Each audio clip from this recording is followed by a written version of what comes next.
والشهور العربية كل منها كان اسمها ليه قصة وليه حكاية.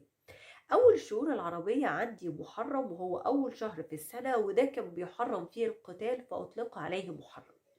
الشهر التاني وهو شهر صفر، وده فيه روايتين لاسمه.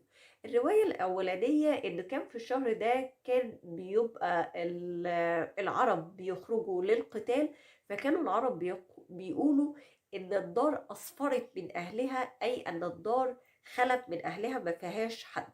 والرواية التانية في شهر صفر إن العرب بعد لما بيحاربوا العدو بتاعهم ويهزموه كانوا بياخدوا كل الأمتعة بتاعته وبيكون صفر المتاع.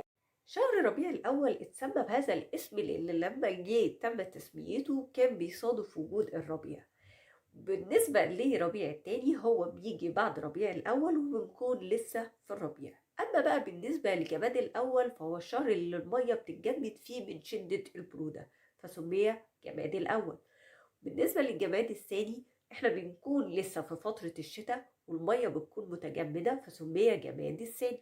أما بقى بالنسبة لشهر رجب فسمي بهذا الاسم نسبة لأن العرب في هذا الشهر بيربجوا رماحهم، أي إن هم بيشيلوا النصل من رماحهم استعدادا لعدم وجود قتال في هذا الشهر.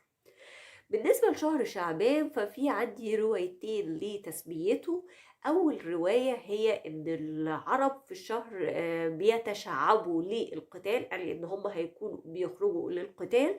والرواية التانية إن العرب بيتشعبوا بحثا عن الماء اللي كان متجمد في جماد الأول والثاني. رمضان، في شهر رمضان جاي من كلمة رمض وهي شديد الحرارة. وقت لما جم يسموا شهر رمضان تصادف ان الوقت في الجزيرة العربية كان شديد الحرارة فسمي رمضان. كمان طبيعة الشهر الكريم ده مع المسلمين بتنطبق مع اسمه، لأن الصايم بيكون جوفه يشتد حرارة من الجوع والعطش فيقال جوفه رمض.